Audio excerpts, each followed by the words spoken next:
Welcome, everybody, to the R&R CatCast, a fan-based podcast focusing on Montana State athletics. We're two dudes named Ryan from the state of Washington talking about our dear Montana State. We hope you enjoy.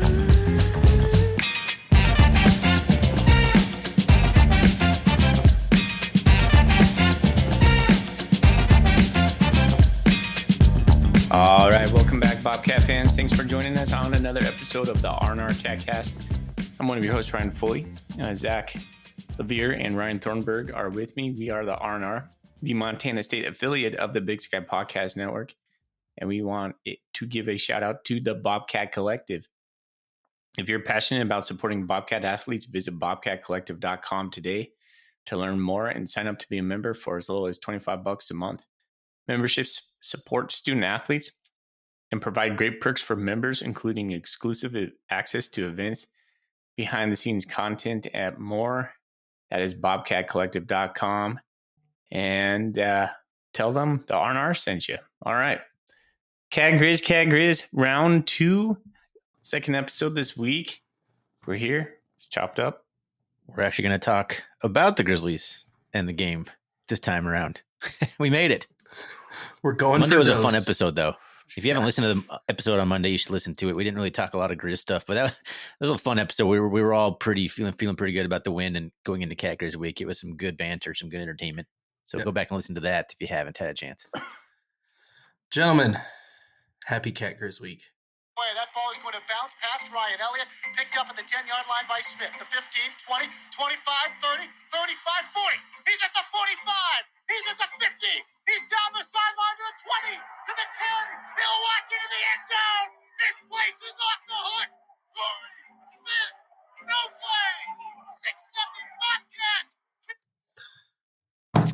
What That doesn't get the vim going. Game that was. Woo! I hope every Bobcat fan has at least seen that. We were there, we're watching it live at that time, but that's a while ago now. So if you haven't had a chance to check that out, also do that.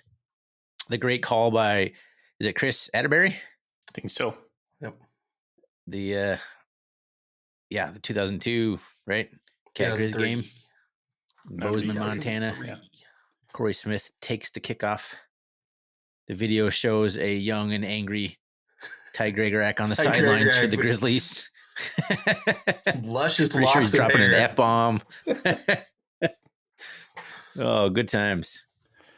I remember being pushed back into a row because we were I think that was the loudest I can remember Bobcat Stadium.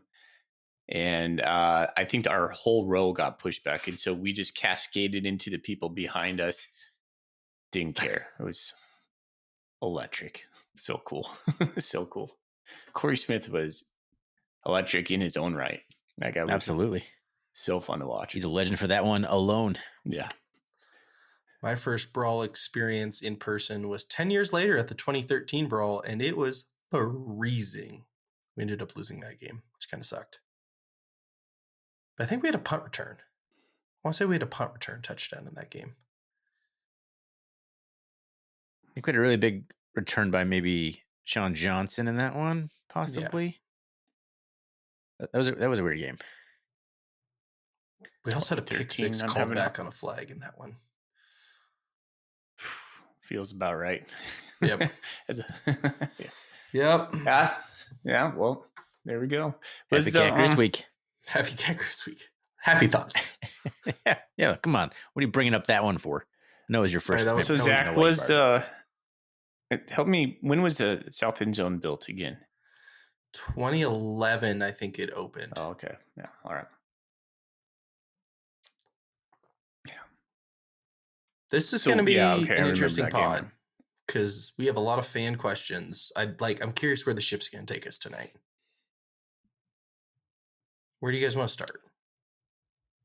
Yeah, we don't have any of our normal stuff to start here, so we're a little bit out of sorts on this. We just got to get right in the game preview. Yeah, let's just do the Is that game where we're going? preview.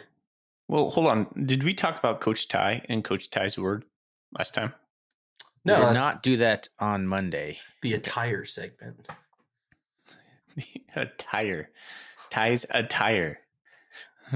Yeah, that could Roger be a Fisher has that sponsored one. segment next year. Ty's attire. Brought to you by whatever. So Could be you. yeah, it could be you. A local place that sells clothes. I can't think of the name. Taylor. Taylor's what I was going for. I think we kind of talked about it. Have we settled on Hippy Dippy? I'm okay with Hippy Dippy. I'm okay with that. Seems like something you'd say Hippy too. Dippy. Hippy Dippy. All right. I kind of wish think you work Marty it was in. still on the call for this with him because I'd like to see Marty Morningwing say something when he says hippy dippy. I'm so glad Marty's not on the call. Oh man, I was watching some old highlights. I'm like, Hit him in the Marty tits. Morningwood just blasting my eardrums away. I think the last two calls he was on when I watched it on TV, I think I muted the game. He's a lot. He's a lot. Yeah. Smart football mind, but whew. His character. Well, there you go, Coach Ty. Hippy Dippy. If you can squeeze it into the Cat Grizz, that will be legendary. Or Hippy the dippy. alternative is always just wear a pocket square. Yeah, I guess Always you could do that. acceptable. We Alternative have for a, anything we ever have a ask question. anybody. Buy or sell, there will be a pocket square on Sunday. I'm gonna buy it. Yeah, I'm gonna sell. I'm gonna That's buy it. probably the smart call, but my heart says this is gonna be a pocket square. Hey, Pulley. I'm buying. I want you to look at me. I'm winking at you right now. I'm winking. Might be a pocket Can't square. just say you're winking. Might be a pocket square. Okay. All right, Zach. Well, Take then that for what it's worth, listeners. Yeah. If there isn't, I'm gonna be very sad. Okay. We got to get like some sort of like R&R cufflinks, and that would be the next thing. Just have The little helmet. yeah. That'd be pretty sick. Oh. Not R even on for one us. side, it'd R just on the other side. Put them together. It's R&R. Okay. All right. Well, yeah. So Thorny, I think where we left off, we have to do the game preview. Well, I was just realizing we haven't done our golden coolie. Well, we all have a beer picked out, right? yeah. So yeah, we got to let's do do it. that. I just realized in the last like minute, I'm like, oh yeah, we start there. Ovs. Okay, here we go. Sorry, Mike. Your golden coolie. What's in your golden coolie is brought to you by Wilbur Ellis. Go see Shea Richter and company up in the Golden Triangle for your farming and your fertilizer needs. I got a good classic Montana beer, Lewis and Clark Miners Gold. Gold for the Bobcats, Golden Bobcats, Hefeweizen. It's a good beer. It's a solid classic. Good old Lewis and Clark and Helena. All right. I put some thought into this. I have a Bitburg Premium Pilsner from Bitburg, Germany, which is like 5 miles from Spangdahlem Air Base where I was stationed, where I happily listened to the Cats beat the dog crap out of the Grizz in 2022. So this is a confidence pick. This is why I have it. I love that story, and I've had Bitburger. It's good. It's good stuff. I have what's called Sherman IPA from Fort George out of Astoria. Went to just the market today and had to pick around the pale ales to appease everybody out there, all the Bobcat fans. So there it is. I love how all of our cans have gold in them. Yeah. I like gold. Gold's for first, All the silver's for Bobcats, second. come on. Thorny's one reminded me of a time where I stayed in Helena the night before the Cat Grizz. This might have been 2011. Well, that was a notoriously bad Cat Grizz. Yeah, that was Jordan Johnson, just F you to the Montana State fans, kind of. Yep, where we were ranked number 1. Yeah, and then we went out to what's the Lewis and Clark Brewery, and I guess that's what it reminded me of. So when you said it, I was like, I saw a look on your face. I'm like, Yeah. Why aren't you happy over there? Are you disappointed in my lack of effort in getting a beer? But I see it just triggered a bad memory for you. Yeah. Now Yeah. I see.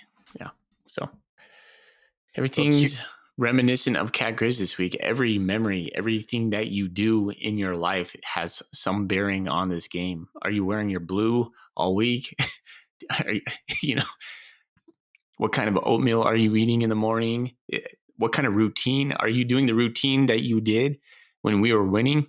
It all matters. It does. Everybody has to be on their game. Yeah. Everyone's got to play their part and really lean into those superstitions and traditions as hard as you can. Yep.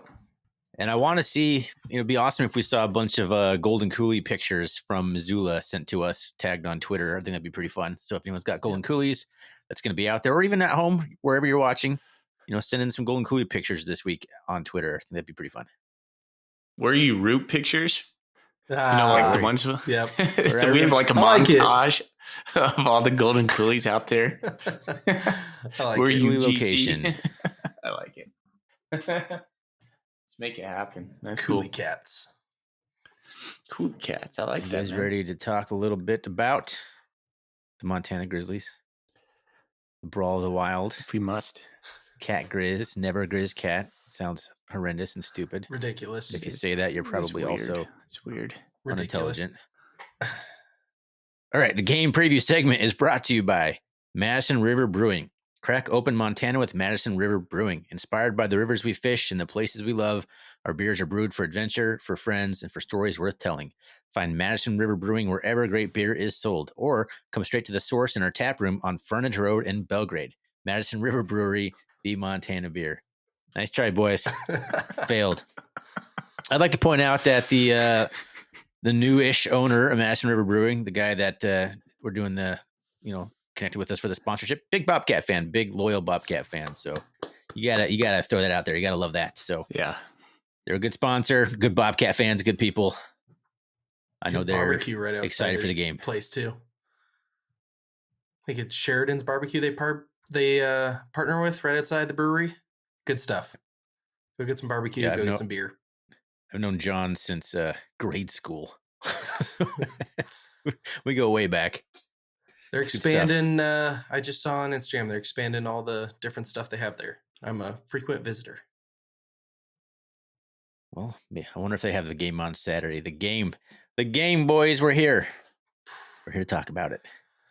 End of the Should year I already. do the kind of the general thing where I typically kind of recap the season to date of the opponent? Maybe give a little rundown in case somehow people don't know. Sure. The Grizzlies season to date. Started off with a banger. They got Central Washington D2 school at home, 42-17. I believe they were losing at one point, 17-14 or so in that game, if I remember correctly. That's a theme for the Grizz season. They did follow it up with an impressive win over North Dakota, 24-23. Where they had to have a fighting for their miracle playoff comeback. life. Miracle comeback, and North Dakota's fighting for their playoff life this Saturday against South Dakota State. Winners in, losers out, pretty sure. On that game is how I feel about that. Indiana State, 63-20 at home. And Idaho, 41-30 at home. So 4 straight home games to start the season. They went to Idaho State, a game that I know a lot of Cat fans paid attention to because that was a barn burner, 42-38 in that one. Then back home for Cal Poly, 28-9. SHU, who's that again? Sacred Heart, 43-21. They go on the road against Sac, win 49-35. Go on the road at Weber State, win 38-17. At home, 29-24 against Eastern Washington. I know that was another game a lot of Cat fans tuned into because that was a very close football game. And last week, kind of the get-right game, the trap game was not a trap at all against Portland State, 63-17, just boat raced the Vikings in Providence Park, which is cool. I'm glad to see the Vikings were at least back in a real football area. Yep. Looked There like you they had go. actual fans there too, for once. The Grizz are undefeated, 11-0 heading into the Brawl, which I'm not sure. It's been a while since that's happened. Since 2009. 2009. The Grizz, they're a good football team. Let's get that out of the way. They're a good football team. They wouldn't be 11-0 if they weren't good. They've had some scares. They've had some ups and downs. My biggest thing about them is they've been pretty inconsistent over the year. But when they're on, they're a very good football team. And I'll start with this question maybe. What worries you the most about the Grizzlies?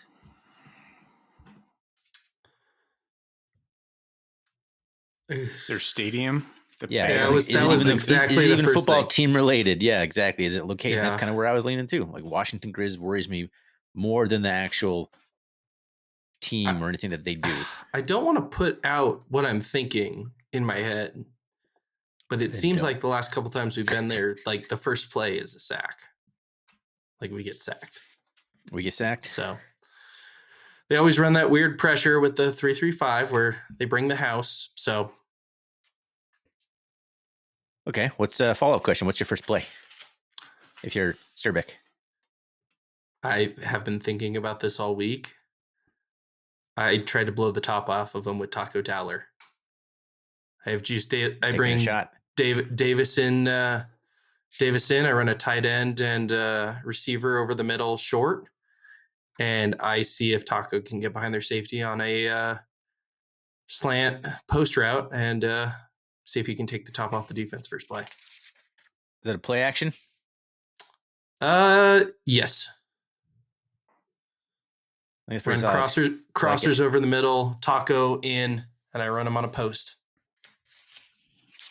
I mean, you're almost just giving them the opportunity to get that first sack that you're just talking about. Slower developing. But, You know that play that Tommy that. used to do where he would kind of do a little he would get the ball, he would fake that he's running, and then he would just quickly just fire it over the middle. That would be wide open on this defense. That'd probably be one of the first plays I did. I don't But know if it'd be wide my open very on the first first play would play. be like outside zone, Julius Davis. And that's a good, solid start. I think I just do a quick slant to Taco. 6 yards, whatever. 6 yard slant. I want to blow the top off defense. Go for a shot. I like that because if that connects, that's the momentum grabbing play right off the bat. Even if it doesn't connect, that just sets the tone that, hey, we're not coming here to mess around. Yeah. We're going to attack you in your weakest spot, which is your secondary. And if we can get the ball off, look what we can do.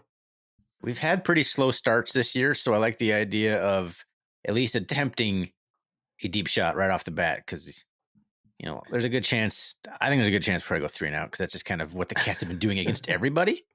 That's my biggest fear. If you ask me, what is your biggest fear on Saturday? It is going 3 and out on the first possession.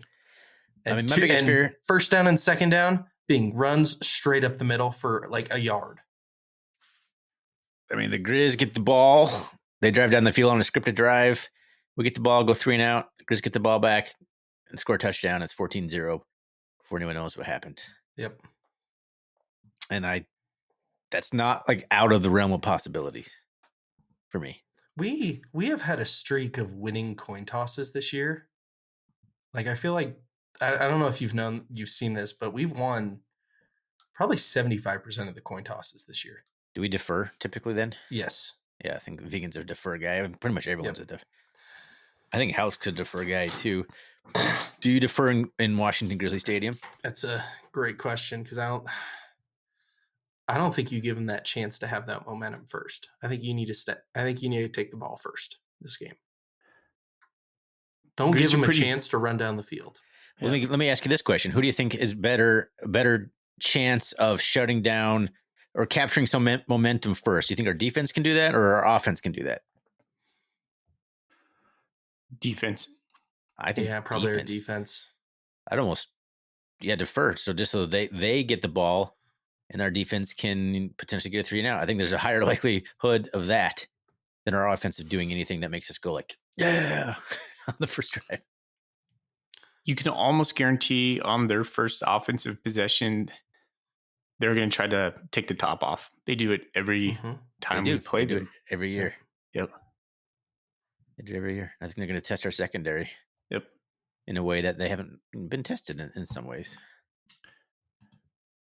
Man, I'm looking through a little bit right now on the Grizzlies. This guy, Peyton Wing. Yep. Portland State transfer. Who? Where? He was a Portland State transfer. Yeah. Oh, terrible hair. Just terrible hair. There's always one Grizzly defender with that hair. It's just gross looking. Does he got like the Clay Matthews hair? Yeah. Yeah.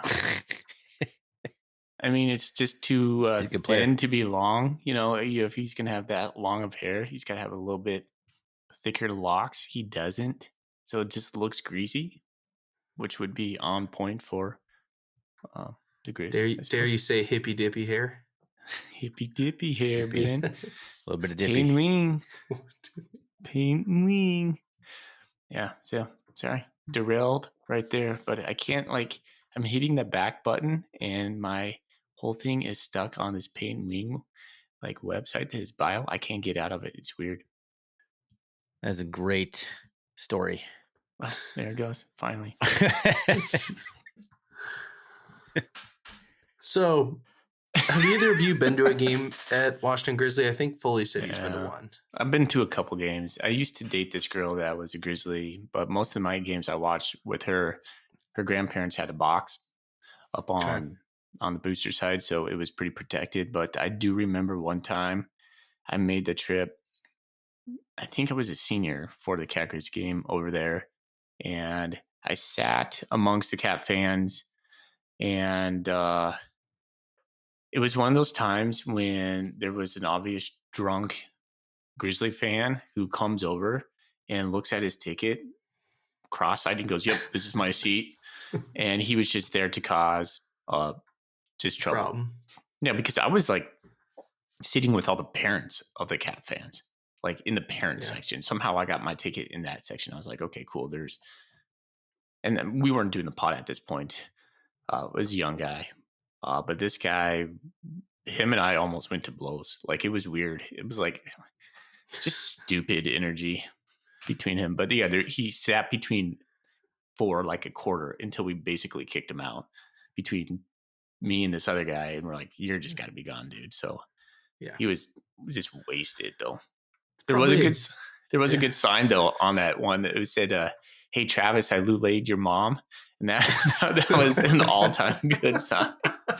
That's good. That's good. You gotta give some credit to that. Yeah, that was a good one. That was actually the funniest thing about that day. We lost that game, but that was a funny sign.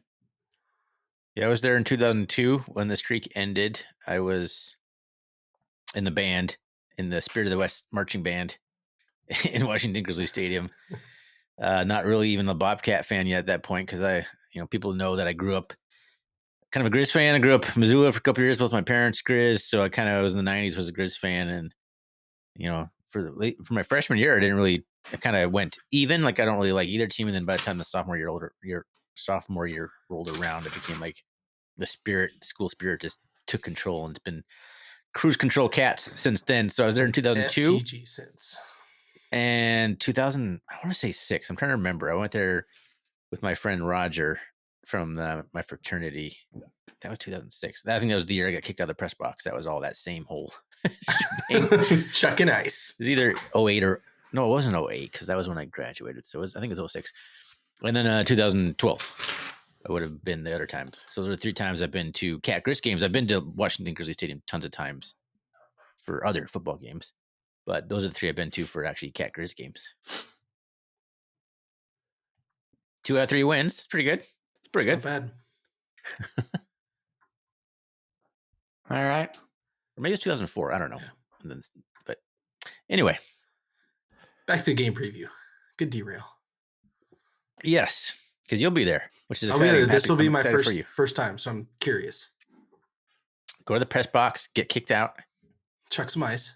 Walk over that little bridge thing, buy a Grizz hat from a little guy selling hats, and stomp on it in front of him, and then throw it into the river, and just carry on towards the stadium. We win this game. Do I take a swim in the Clark Fork River? Just double birds the whole time. Mm-hmm. Yeah, you can do that. Go streaking in the Clark Fork. We're going streaking. Who's going streaking? Just you running by yourself. Frank the Tank. I just want you to do something crazy, just rip off your shirt and have in your chest hair, just go Cats, zippered in from your beard trimmer in the morning. FTG. See, I don't have that much chest hair to do that, I don't think. Okay. There was a guy when we were in school and he was aptly named Harry Backman. or hairy back guy. Hairy back guy. Yeah, hairy back a lot guy. of hair. And I mean, he did look like a grizzly bear. I mean, he had that much, and He didn't need a coat. He was a coat. Yeah, he's a permanent coat. So he would walk around without his shirt, and he had definitely some. He was either Go Cats or MSU or something shaved into his back each game. It was pretty remarkable.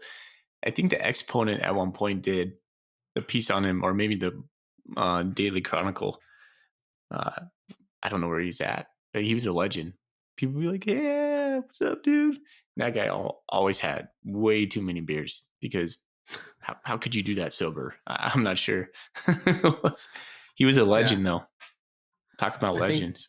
I think what I've learned is I've always been skeptical about the noon kick in this game, and it might be a good thing that this game's at noon. It's going to be super loud, man. Terrible. Yeah, you're going to be impressed. It is a great stadium. Yeah, I don't. It doesn't even pain me to say that. It is. It's a great stadium, and it's going to be insanely loud. So we have a Golden Coolie question. Yeah, I was going to say we got a Golden Coolie question related to that. So if you could take one thing from the Grizz, what would it be? It's their stadium. Look, like it's their stadium. I wish, and guess what? My wish is kind of coming true right now because we're building the freaking awesome new stadium. But we need to grow up. We've grown out of our stadium, and we need a bigger, more intense stadium. What makes their stadium unique to every other stadium I've been in is the steepness of their stands. And so the Montana State would do well if they tried to mimic that. You know, the pitch of the stairs, it creates like that atmosphere that you're just on top of the action, and that creates a steeper wall, and you know, it's just going to hold the sound even more. It's impressive for sure. So I definitely think that's the biggest concern is just Washington Grizz, the momentum, things kind of steamrolling there. What do you think about Eli Gilman? What do you think the problem he poses for the Cat defense? We held him to 34 yards last time in the brawl. Somebody put some stats together on the Bobcat Nation about how he performs against like really good defenses, and it's definitely, you know, a noticeable drop off for his performance. The thing for me is I think our secondary is good enough to cover the Grizz receivers man to man, even Michael Wortham. I think that's going to help us be able to slow the run game down. Yeah, our problem all year hasn't been quick, fast receivers. It's been big, tall, lengthy guys. We got lots of speed. Neil Daly's really good in coverage. Yeah.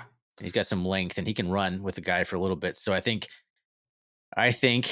we'll be able to not have to send any like double team or do any zone stuff. I think they'll help us really kind of be able to play the run better.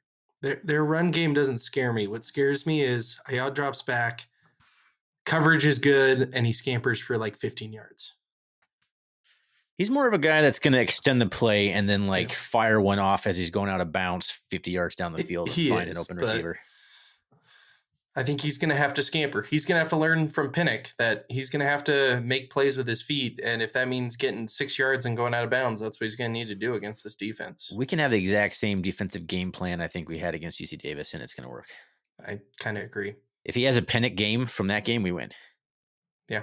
And Pinnock was tearing us up and doing fine, but he wasn't scoring a lot of points. 17 points isn't beating this Cat team, even in Missoula. Having Pinnock run for 8 yards is better than having Pinnock throw for a 50-yard pass.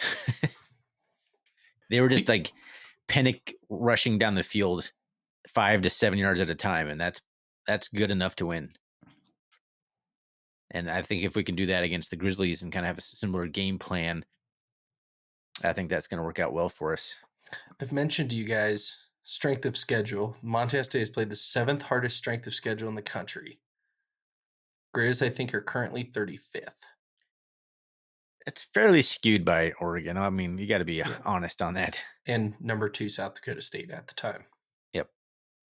I think when you look at the conference only stuff, I mean, the Grizz had a really pretty easy out of conference. They had North Dakota at home. And other than that, it was cakewalk. I said on Bobcat Nation, somebody asked us another question was, what do you think the Grizz's record with our schedule? And I think it's 9-3. I think they either lose to UC Davis or NAU. I don't think they lose both. First of all, I gotta be naming who's saying these. That's I know. part of the I'm just game. You can't just say coming we off. have another Cooley question. We got, give the credit. Give the credit. I don't know. I think the Grizz would struggle against NAU and Flagstaff. We struggled with them. At home, if they were at home against Davis, I still like probably the Grizz in that one. Yeah. So I think they would have maybe one conference loss, but they could easily be undefeated with it as well. And we didn't have a hard conference schedule. Steven Stiverson had that question. But there is some like opponents that you can compare and contrast against, which is always kind of fool's gold. But we have by far played better against like opponents than the Grizz did. Or do you just throw all the comparisons out the window because it's Cat Grizz week and nothing matters? That is really the crux of everything. We can sit here and talk about matchups and all we want. Cat Grizz is the game where none of it really matters. It all is thrown out the window and anything can happen. There's no score surprises me.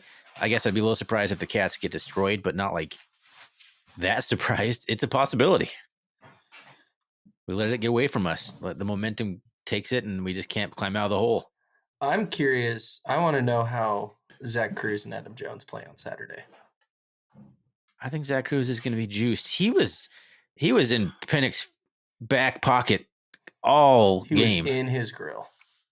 Oh, he just couldn't quite get him down, but he was pestering the crap out of him. If he can have that performance where he's constantly making Ayat leave the pocket, that's going to be good for the Cats. You know what a sack would mean to that guy in that stadium. Uh-huh. Yeah, this is his first trip back, isn't it, as a starter anyway? Yep. So Ayat has a little bit of Denarius McGee in him, where McGee could scramble, but McGee would go to the line of scrimmage, and then he would tightrope walk that line looking for a receiver. Yeah. Ayat does that for sure. Yeah.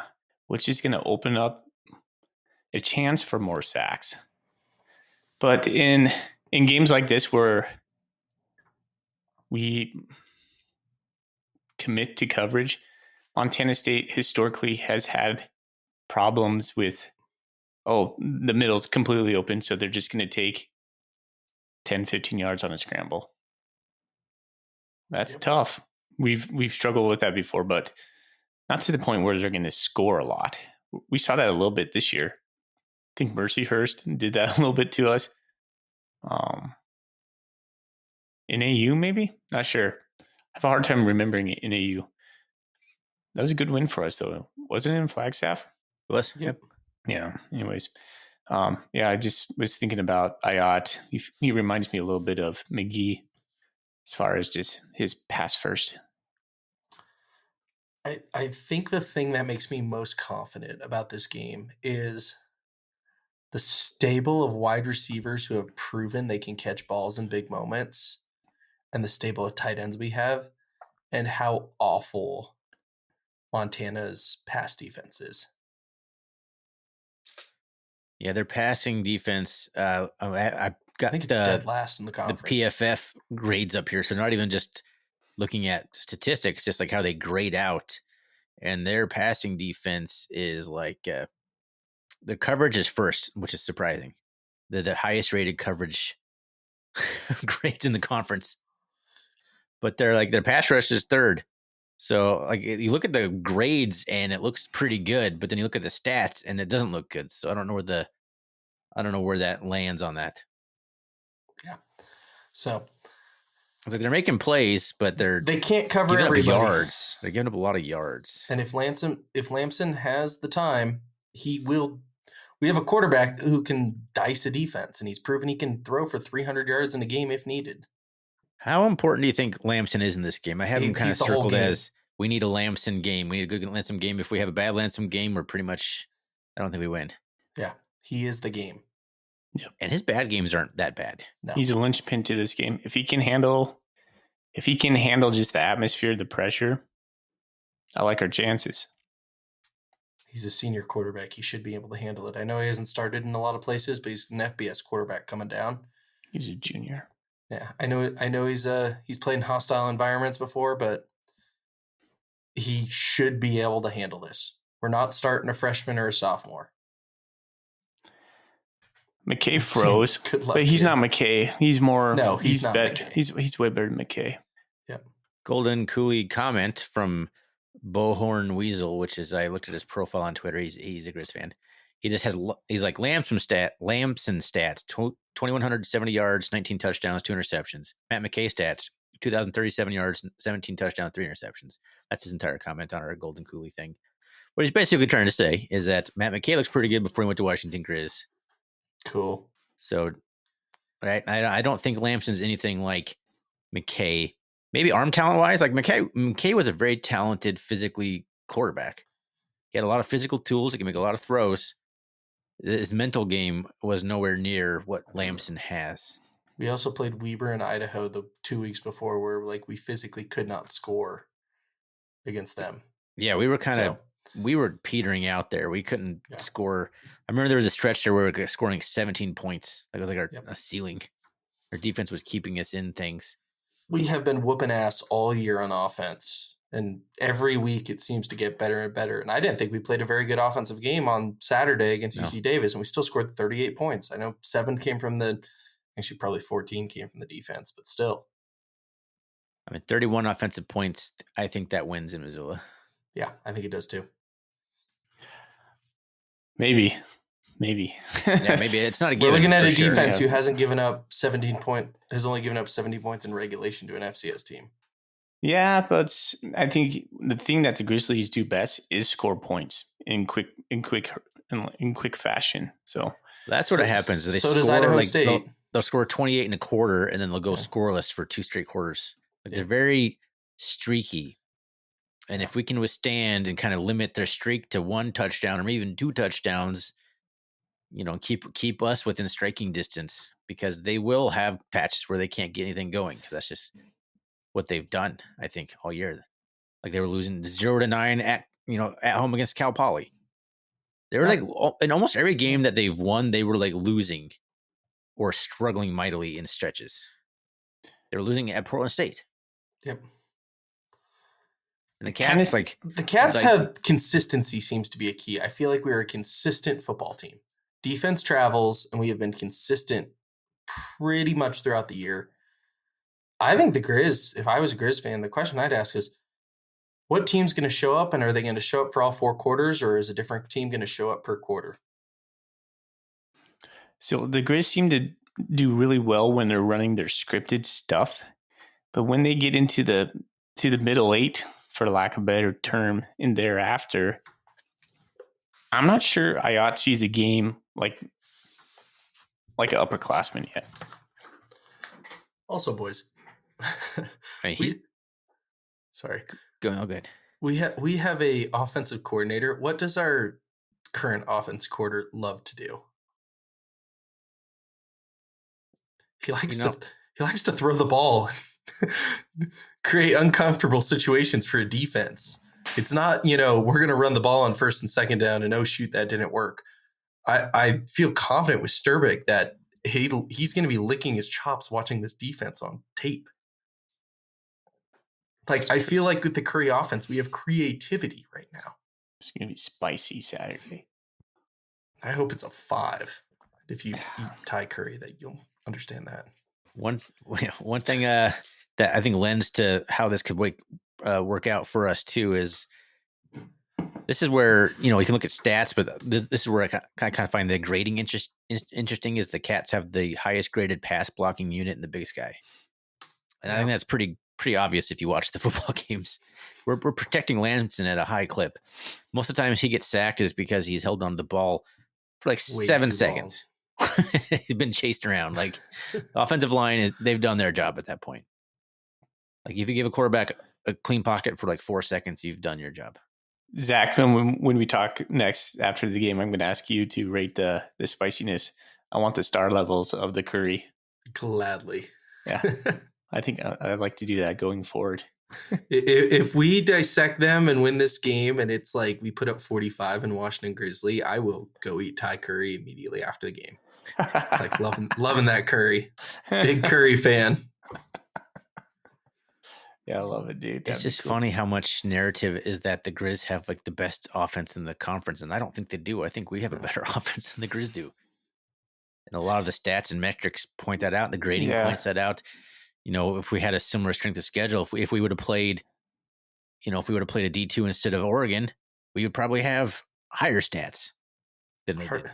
If you look at conference only stats were higher like in every single category. Even like the important ones, like points, rushing, like total yards. Like the Cats' offense is a machine. It's a very good football, and it's very balanced. I choose to believe that UC Davis is a much better football team than Sac State too. Well, we'll find that out. Yeah, we'll find that out this week. Very different stylistically. One thing that just remind listeners and yourselves, they had an extra home game than anybody in the nation. They had 8 home games. That's significant with the atmosphere that they generate. Yeah. I mean, that's 8 wins easily. So, and they weren't easy wins for some of them. You look at like Eastern Washington comes to mind. North Dakota. North Dakota, yeah. So, I mean, Thorny, you're talking about statistics over there. This is like they play in probably the best home field advantage, and then they still had to kind of, you know, punch their way to a win in some of those. A couple other, I want to just throw some more metrics out while I'm running down the list here, because there's some things that were kind of surprising to me that, well, maybe not surprising to me. If you would guess who is the higher graded quarterback between Ayat and Lamson, who would you guess? Probably Ayat. I'd say Lamson. Lamson is, and this is national stats here. He is 22nd passing grade. Ayat's 27th. As a rusher, which is a stat in the passing category, he's 33rd. Ayat at 37th. So your total offense grading is 19th for Lamson and 29th for Ayat. I would have still taken Lamson even before you told me that stuff. I like his decision making a little better. And then another one that was surprising to me is Julius Davis is the 5th graded running back in the country. He's got the 5th PFF rating. Is that FCS or FBS and everything? FCS. Okay. And I also filtered it by like you have to have 20% of your snaps. So a guy who has like 5 carries can't be sitting up there. And Gilman is 21st in rushing and 27th in total offense. Davis is 5th in rushing and 5th in total offense in the rushing category. Buy or sell, we have somebody, either Chris Long or Davis, try to hurdle somebody in this game. Seems to be a theme that every week we get a pretty awesome hurdle. I'm going to buy it. I'm not saying it's going to work out well. I think someone's going to get hurdled or attempt to hurdle. Ooh. Who's it going to be? Taco? Hurdling anybody? I don't think so. Caden?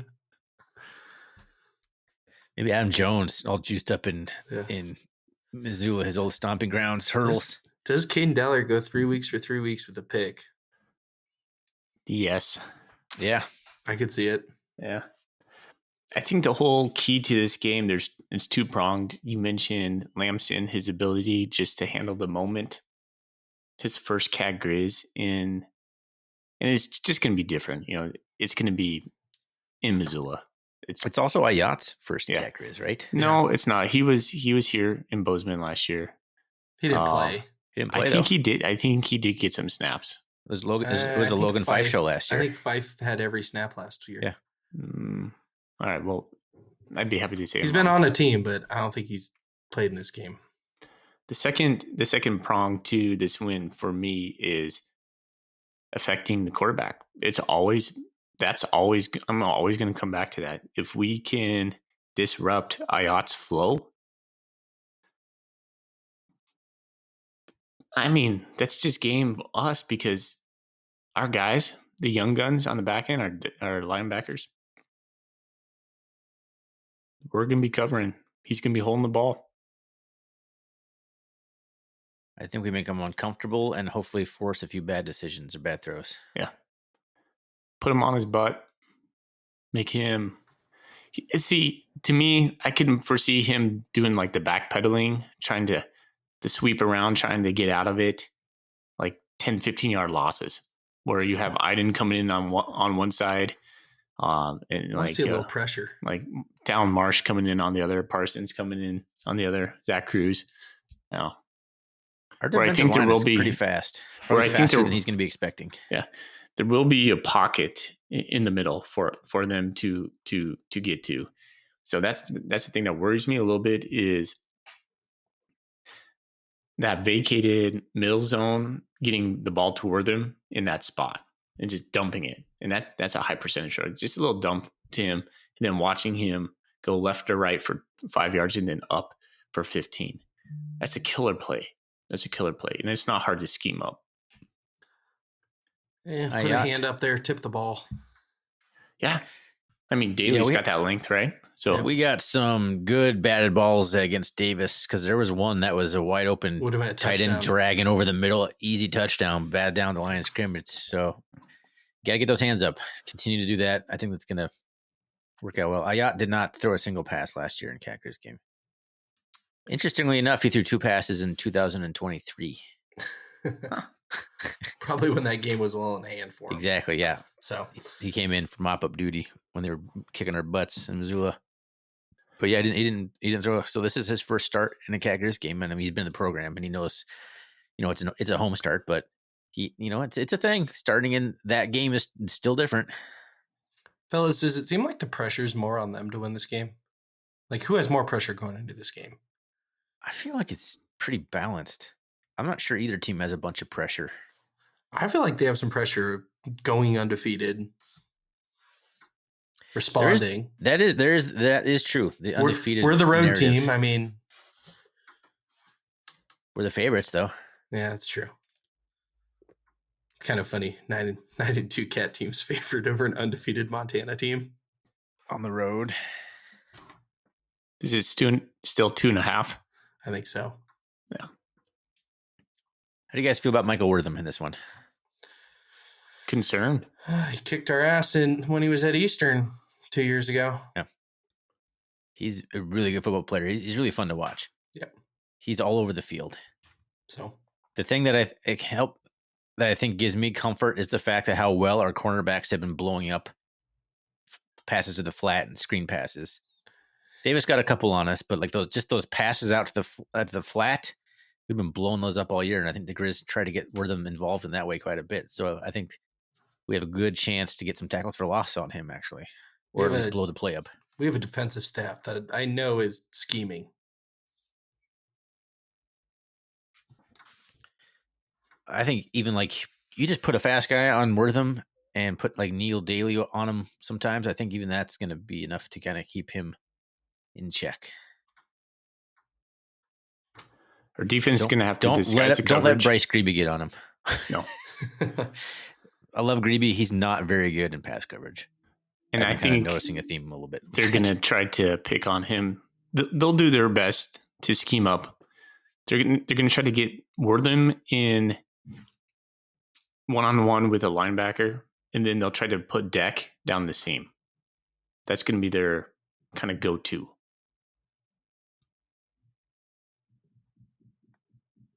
If they can't get their running game going, I really like our chances. Yeah.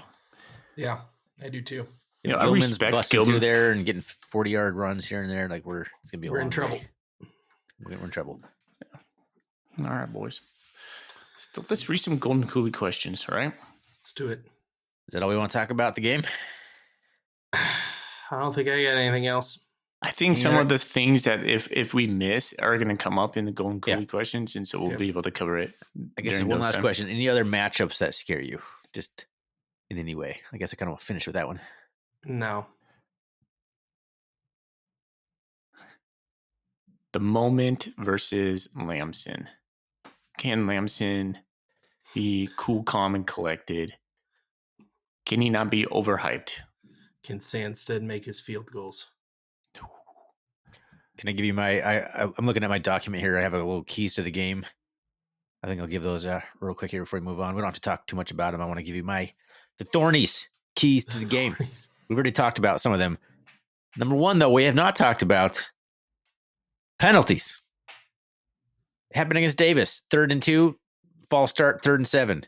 That cannot happen in Missoula. I think the conference is going to be like this. They're going to be tight. I feel like conference has gone to the officials and be like, don't screw this up. Don't. Yeah, there's a lot of hot water on the officials right now in the Big Sky Conference. But yeah, we can't have false starts on 3rd and shorts because that just kills it. You can't get behind the sticks because of penalties. Avoid the slow start, or if we can't avoid the slow start, we have to at least hold the Grizz to a slow start. If it's 0-0 at the end of the first quarter, totally fine with that. It's a win. That's a win. I'm totally cool with that. Even 0-7 is okay. But we can't just come out and just 3 and out all the time. I got Lamson getting the ball out, being accurate, and not taking any sacks. We already talked about the importance of Lamson in this one. And just don't give up any kick returns to Michael Wortham. I'm almost more concerned about him in the return game than I am. Yeah. I'm less concerned. But those are my 4 keys I came up with for this one. The Thorn keys. And the last thing is it doesn't matter how you win this game. Give me the ugliest game of all time. Win the damn game. It doesn't matter how bad we look either. Yeah. They expose some stuff and it's an ugly game and we like come out like, man, can we even win a playoff game? We played like crap. Doesn't matter. It's Cat Grizz, man. Just get the W on the road. It doesn't matter. Nothing else will apply into a playoff game. I don't think you can't take away much from this game, win or lose, into the playoffs. I don't think, because it's just such a weird game. Everything's just thrown up in the air. Carry on with Golden Coolie questions. All right, let's hit Bobcat Nation first. All right, let's see. Flathead Cat. What jersey pant helmet combo do we go with? I like the all white. Yeah, we've been doing the all white, but it hasn't been working. I'd like a gold helmet. I want a gold helmet, gold pants. That's a good look. What color pants? Or I mean, obviously white jersey. Never mind. Yeah. Flathead. I want the cat script on the helmet too. All white. It'd be cool to bring an alternative uniform into Missoula, but we won't. It'd be cool if we had like a shiny gold helmet, a special helmet. Yeah, that would be pretty a cool. Really shiny chrome type thing. Show up in bright yellow helmet, old school retro helmets. What was that one year where we brought gold jerseys to Missoula and they told us we couldn't wear them? Bastards. And then we brought them out at the end of the game and all the players were putting them on. That was 2010, I think. Yeah, so we won in 2010. Yeah. RB Cat says, would you rather have a stress-free whoop down or a close win? Whoop down, baby. I'd be so happy beating these guys like 49-21. I'm not going to go all sort of like, oh, we need a close win because that's going to prepare us for the playoffs, and that's exactly what Brent screw that. wanted. And he scripted it that way, and that's how we drew it up. No, I'm not going any conspiracy theory. I'm going fully on this. Piss out of him. Beat the always, brakes off always of and forever. I want to be screaming Moni in the third quarter. Exactly. I want that stadium emptying out. I want the trail of tears. I want to be waving goodbye. That's a good question. Because it fired me up anyway. I was going to say, maybe it was a stupid question because you guys... like, well, there's one answer, I think, but it was good it was good content-wise because it got us talking about it.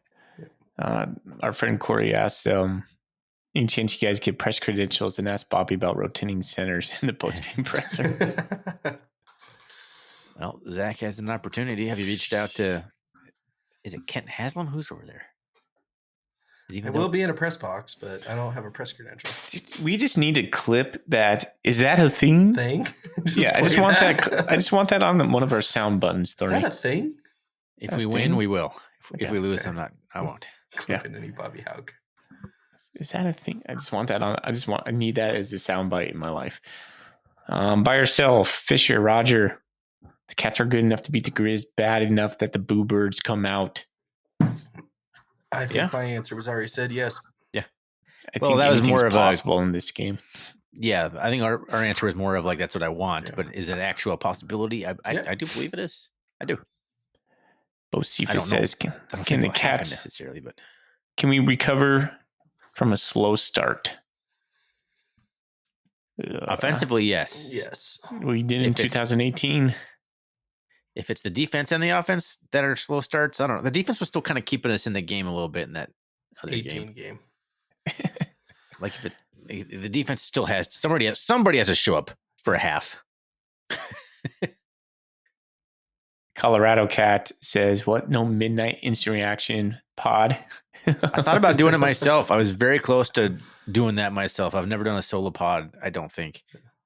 I came very close. I know you were both in Bozeman partying it up, I'm sure, after the game. I was like, should I record over here by myself? The Vim was rushing through us. I've done one instant reaction show by myself. It went really well. I did an instant reaction show when Matt McKay quit the team, like an emergency pod. I think I did one more solo show. Yeah, Thorny, Right. you gotta test those waters out. It's kind of crazy because you're like, no one's coming to get you, and if you flub, you just keep going. Keep going. Yeah, I know. Brian at Tubbs in the Club did like a 45-minute one the other night. I was like, holy cow. I need people to bounce off of. I need to. My ideas come from countering other people's thoughts or spurring thoughts in my own head. Me just going out there and pontificating on my own for 15 minutes. Don't know if I'm capable of that, boys. Bloomgo Blitz says, if Brock's 80% with his ankle, do you play him against the Grizz, knowing you probably have 2 weeks for him to rest up before playoffs? Because Paul Broad's not going to let you sit him. Yeah. Even if you want to sit him, he's not going to let you. He's not going to do that. He's a senior. This is his final time to win the brawl. Yeah, he's going out there. Cats 2506. Cats played a top 10 team and had their first game in a long time with starters who had to play the whole game. Grizz played a bottom feeder and had the first game in a long time where starters came out early. Which do you think is better? I don't know if either one of them is better. They're equally. We talked about this on Monday. You guys conceded that playing the starters, having a challenge, was more important.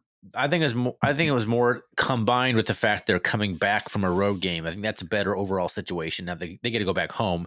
We get to go on the road.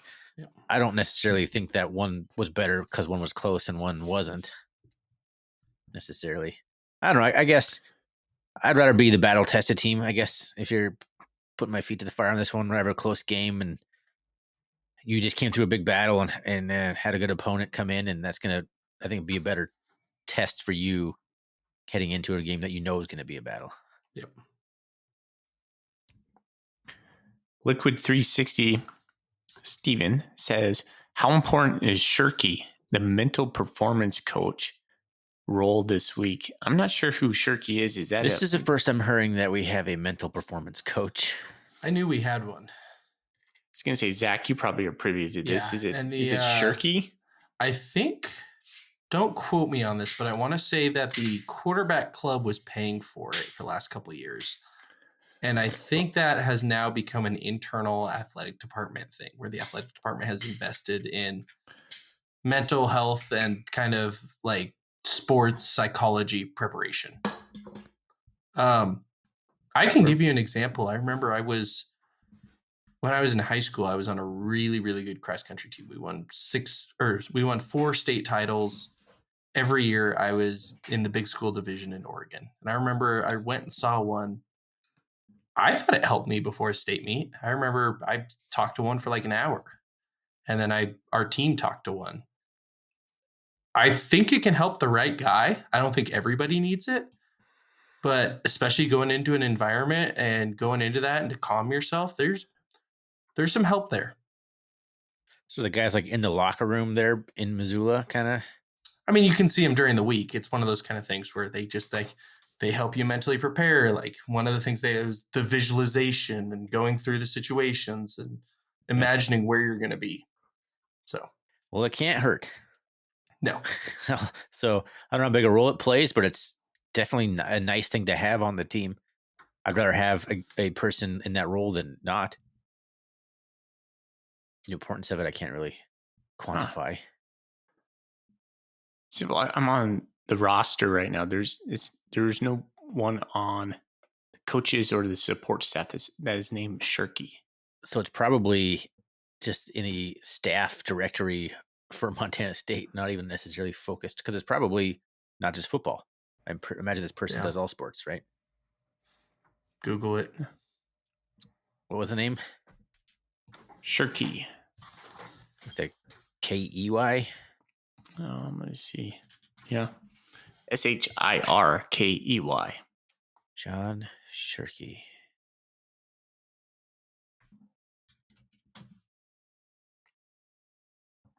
Huh. He's helped the Bobcats embody 1-0 mentality. That was from January. So he was there for the... Anyway. We're petering out on this conversation. All right. So Gay Fire Pit. That's the So poster. The third post of Gay Fire Pit's tenure on Bobcat Nation. If the Grizz lose, do you think they cope by their fans will be that it doesn't matter because nobody is going to beat NDSU? Some bad typing there from Gay Fire Pit. No, they'll just cope with the fact that they still own the overall record. And all the smack talk will be like, still little brother, because we won 76 to... I don't know what it is. They just grasp for straws at that point. There'll be some copium in whatever form they want it to be. Yeah. This is one of my favorite ones. It says Steve Steverson says, if you could trade a Cat fan for a Grizz fan, who would it be? I'm not answering this, but I feel this is similar to the question we asked on Monday. Basically, like, who do you hate on Bobcat Nation? And I don't want to name any names. I have someone absolutely in mind. Absolutely, someone is in my mind. I know who I'm getting rid of. If you see me, you can want though. If you see me, you can ask me in person, and I'll tell you. But I'm not gonna say it on here. I mean, I like Brent Wahlberg's write-ups that he does, his scouting reports. I was gonna say, those are really entertaining. If Brent wanted to come over, because I actually enjoy him, and I think he's a good guy. He's pretty funny, actually, on Twitter. I might take Luke from the Grizz Fan Pod. That guy's hilarious. If he was a Bobcat fan, that'd be pretty awesome. He's got some good one-liners. Ass is ass. So I'll go with Luke. Why not? Shout out Luke. And he was nice to me when I was on the pod too. Those are good guys. Get her done, Cat. My pod I did over there on the Grizz Fan Pod a few years ago. Okay, so Get Her Done Cat, his 66th post of his tenure on Bobcat Nation. This is important information. I'm glad you're giving us their post. I'm just like the fact that like we have like people are using their post on us. Yeah, like very few posts, and they're like, I got asked to R&R. That's pretty cool. Like this Tinker Zach guy. Yeah, Tinker Zach. Only got 12 posts. Total douchebag. Don't like that guy. Don't read any of his stuff. Trying to get into it more, fellas. When is the appropriate time to have the first cocktail on Cat Grizz? And follow up, when's the appropriate time to have your final cocktail? First cocktail, the moment you wake up. Like you wake up, don't pour yourself a cup of coffee. Have a Bloody Mary. Or if you're doing coffee, spike it. Yeah. Make an Irish whiskey. That's cool too. Do it before breakfast. Okay. You can't drink all day if you don't drink in the morning. Words to live by. And I saw somebody posted that on Bobcat Nation, but that's been an expression that I've been using for 20 some years. I got to be honest. If we lose, it's going to be probably an early bedtime for me. I don't know if I'm going to be in the mood to keep drinking, but if we win, I'd say there's a 95% chance a cigar is consumed. Are you staying in Missoula? No, we're driving back to Bozeman. Yeah. You know, historically, I don't drink a lot for big Montana State football games because I'm so nervous that I find consuming alcohol doesn't do much. Doesn't calm the nerves. Yeah, well, it doesn't do anything. Like I don't get the effects of alcohol. It's like I'm just drink 3 beers and I feel exactly the same. Like my nerves are like shutting down the blood alcohol content and effect it has on my brain for some reason. So I just don't really drink all that much on it. Crazy games. So despite me telling everyone to drink immediately, I'm not sure I will be. So, But it is the appropriate time. Yeah. Interesting I'm surprised you guys aren't thought. watching the game together. Sure. Well, we have. We didn't drink. I don't know. We didn't drink hardly at all when I was at your house. No. Probably not. I wanted to get to this Mike post. He says, Bitterroot Bobcat Mike, who does our beer stats for us. He says, point of order. The episode is not really the 2025 Montana preview, in his opinion. So he's talking about last one. Title says UC Davis. A little bit about the upcoming game was discussed. Capital IF. If there are different beers in the second episode this week, those will be the official preview beers, and these would have no significance. I mean, he's correct. So I drank these the replaced them. Bodhisattva. You had the Boson Amber, and Zach had the Lambic. So, Voo boys. Ooh, boys. all right. That's all on Bobcat Nation. Twitter, we got one. Why would College Game Day choose literally anywhere over Missoula? I mean, the smack talk part of me want to say because Missoula sucks, but it would have been gone. They should have gone. They should have gone to Missoula. I got to be real honest, and this is going to pay me to say the Grizz fans would have done a good job. They would have done fantastic. Missoula did a great job hosting them. It would have looked good on TV. It would have been a good showcase for the rivalry. Like Cats would have got a lot of airtime on this too. Yeah. Like there's benefits for us.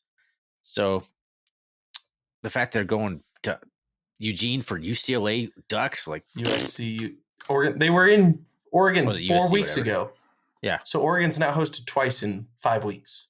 Oh, it should have been Cat Grizz, but it's hard to say though because Cat Grizz is like every year. Well, both programs are where they should be. Is always going to be like this. Yeah, but they should go to Missoula one time. They went to Bozeman. They should go to Missoula. Yeah, and the slate wasn't that great. The game they picked is pretty stupid. I think Missoula would have done a really good job. Yeah. Hate to say it. Yeah. But I agree. How about you, Foley? I mean, there's a chance still later on. It would be really funny if they came to Bozeman again next year. No, I was talking playoffs. How long do they do game day? Does it go into the college football playoffs? I mean, the CFP will be going, right? I think they've started doing it. I mean, nobody knows. They're not going to go to an FCS playoff game when there's the big boys are playing. That's true. FBS playoff games. That's a good point. Sorry. I take that back. No. KGB, Wyoming KGB asks me, I guess, there's got to be a thorn dog on the menu Saturday. My dad What's asked the thorny brawl dog? Thorny brawl dog. You know what? I'm thinking, I had thought about this and nothing came to my mind. Nothing, no, I didn't have a muse. Nothing just was inspiring me. Right now, I just thought of it. It's gonna be just a pork sausage for breakfast. It's gonna be like a breakfast dog. I'm gonna have scrambled eggs on it. And I'm gonna fry up one of those hash brown patties like the McDonald's ones, like dice it up and just kind of shove it all into a bun. So I'm gonna have like a bun, a dog, and then the eggs and the hash browns. A little bit of cheese and ketchup on that thing, probably. I'm gonna start off the day with that. It's my thorn dog. It's gonna be a thorn breakfast dog. That sounds delicious. Good question. Montana F250 asks us, how was Choate able to win against the Grizz and Vegan struggles with really big games? First off, the Grizz were shitty when Choate was playing them because it's not act like Choate ever played a top 5 Grizz team. He never did. And because he prioritized in the locker room year round, that game meant more. And that was, I think it's a reason he never won a Big Sky title. And we lost Idaho State in 2018. And North Dakota State continued to kick the shit out of us. There was one priority in the program when Choate was there, and it was beating the Grizz. It was the right move at the right time, though. Yep. You're coming off the heels of Rob Ash, and it just felt distinctly opposite of Ash's approach, which is what everybody in Bobcat Nation wanted. Also, sorry, I thought you were. Yeah, I was just gonna mention the vegan stuff. I think vegan has grown in his big game. Not preparedness. Maybe it's just his attitude. To me, he seems more. Not loose is not the word either. Just he has more fire right now. He seems to embrace the moment more. Like I was watching him on the sidelines last week.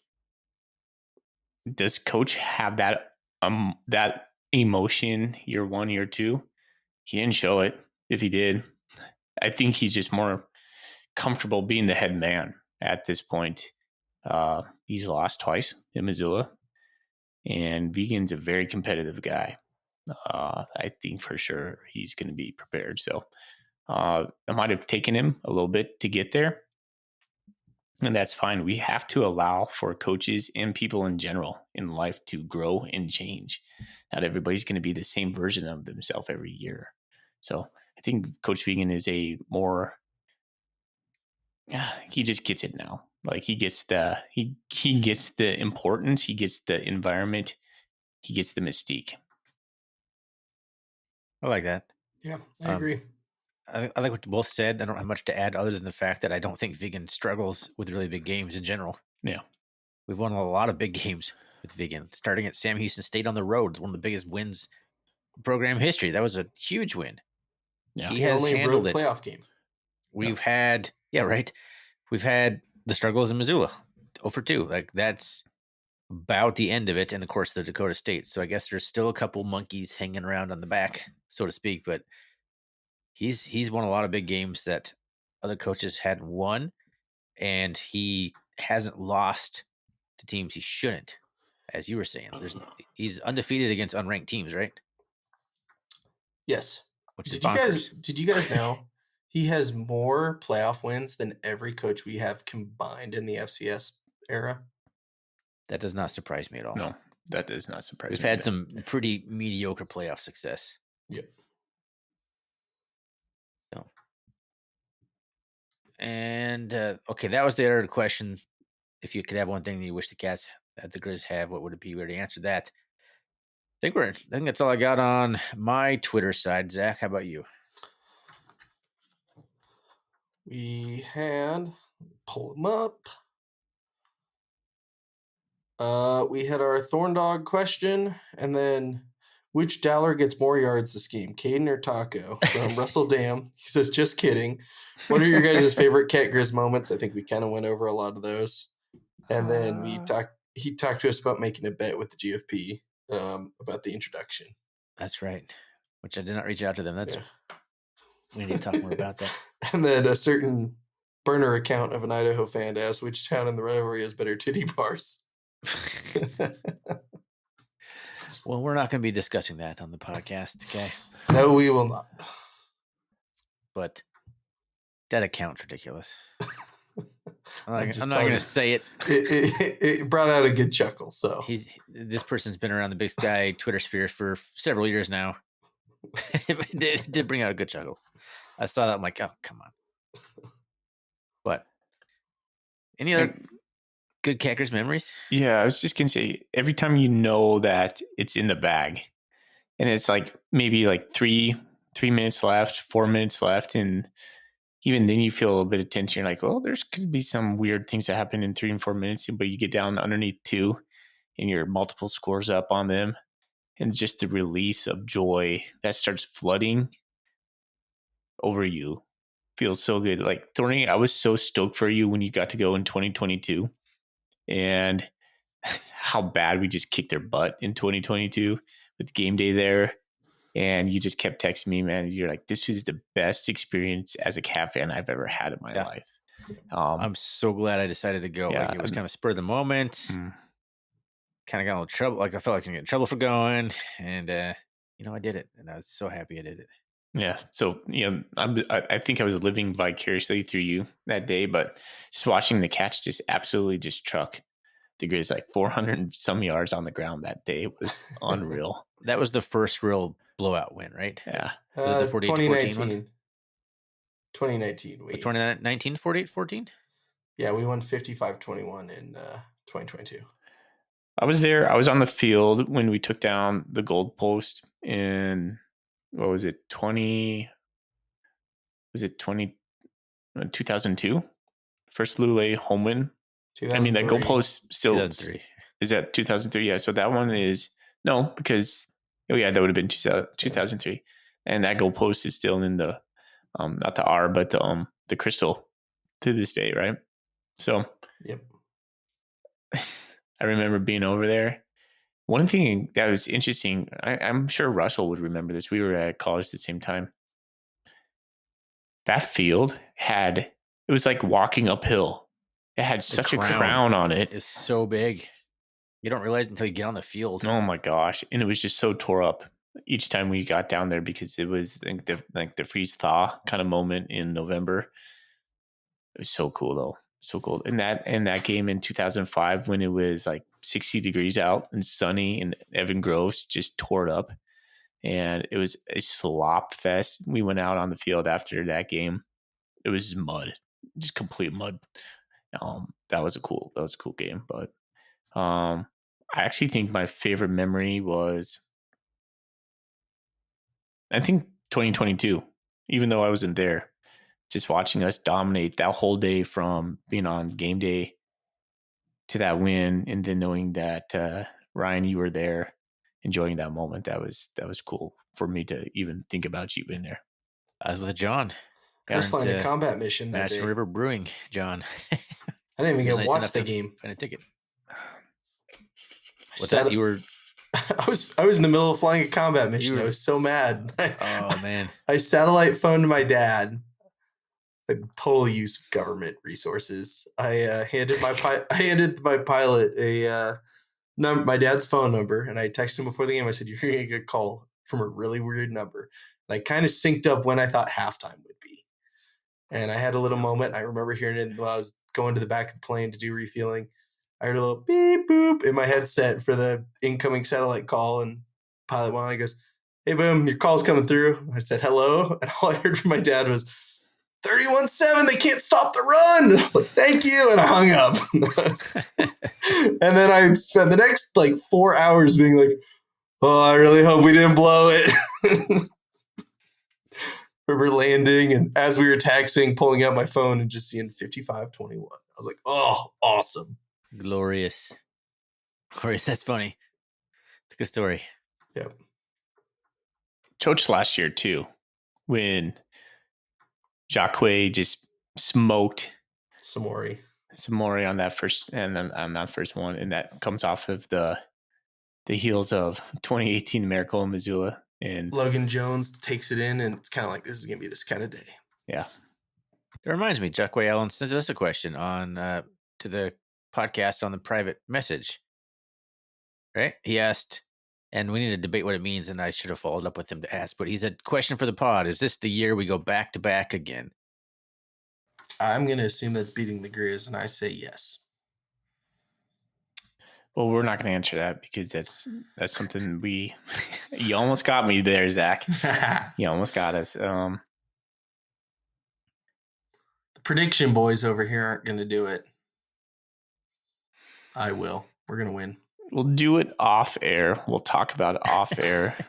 And if you want that, you can pay big money to my Venmo account, and I'll let you the know. Kofi. I'll even donate all that money to some sort of to Can the Grizz. Yeah. There you go, Can the Grizz. Oh yeah, we need to mention Can the Grizz. That's a really cool thing. The Can the Grizz donation drive. So make sure you're donating to the Can the Grizz drive. We did point that out. Remember at the tailgate? That's right, we did. Yeah. He was trying to convince me. He's like, "Man, do you want a T-shirt?" I was like, "No, just go kick some ass." Get as many cans as you can.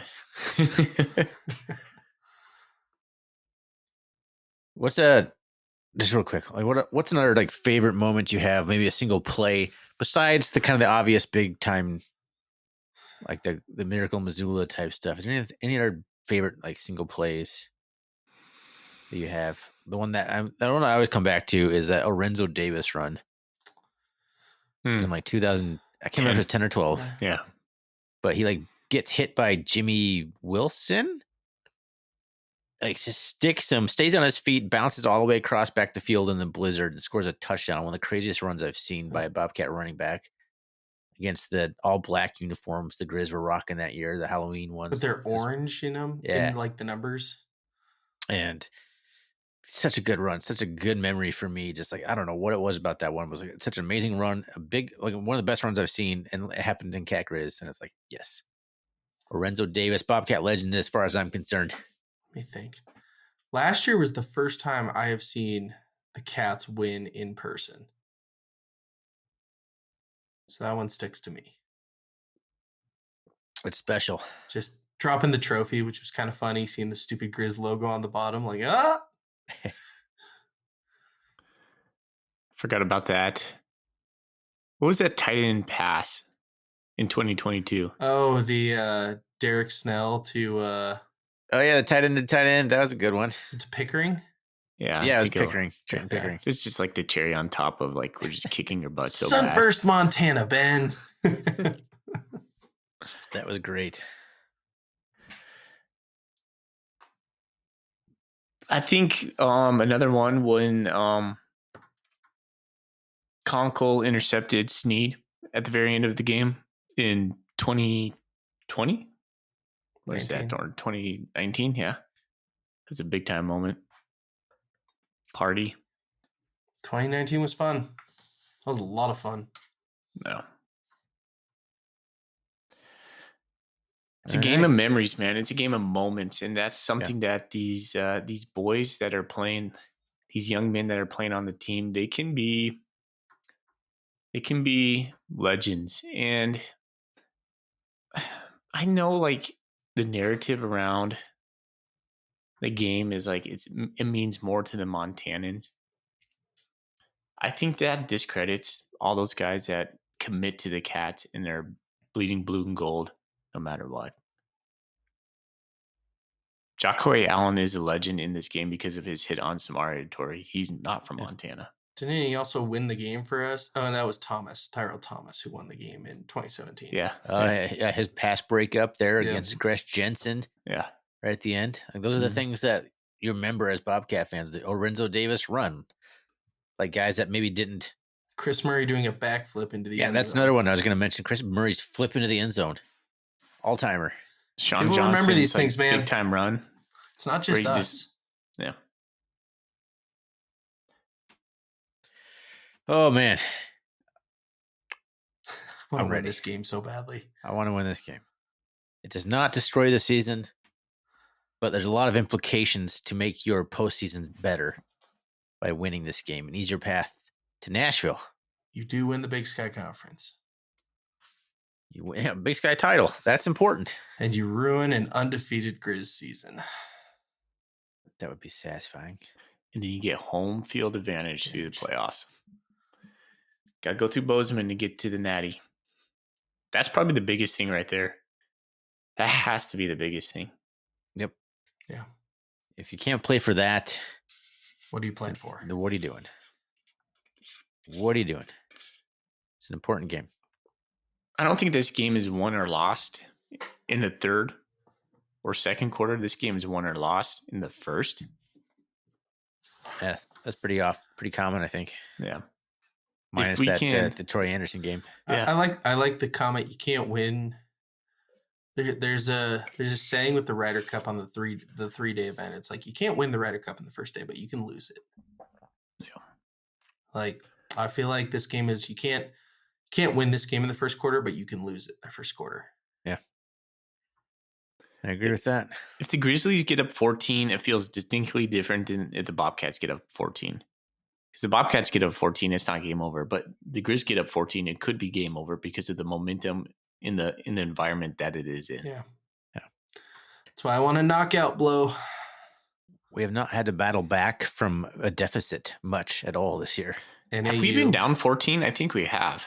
To Oregon. Okay, post Oregon. Not even South Nobody Dakota else. State, I don't think was No. up. No, That was more of a back and forth affair. They if I were remember up correctly. 7 on us was the most they were ever up. Okay, so I'm thinking I'm going all the way back to North Dakota State then. Yeah. Yeah. It's the biggest FCS deficit we've had. It's kind of bonkers. Yeah. All right. All right, gents. There's a nervous energy in the room right now. There is a little bit. Yeah. There is. We've talked through Reality's it. hitting us a little bit. Cat Grizz is here. Nobody really knows what's going to happen, but I'm feeling confident. I'm feeling good. I'm excited to watch the game. I'm watching it by myself. I've decided. And I'm having my thorn dog, my breakfast thorny brawl dog. Breakfast thorny brawl. It's going to be a solid choice. Happy with that. Any other parting comments? FTG. Eat shit. Grizzlies. Go Cats, go. Go Cats, go. Go, Cats, go. All right. Well, I got to still do the regular outro. Thanks for listening to our Rambling Cat Grizz episode. Second episode of the week. Hope everyone enjoyed the content. Find us on Twitter or our CatCast. Send those photos of Golden Coolies in Missoula. That'd be amazing. Or even anywhere that you're watching the game. That'd be fun to see. That's good enough. Let's get out of here. Go Cats, FTG. Go Cats, FTG. Go, Cats.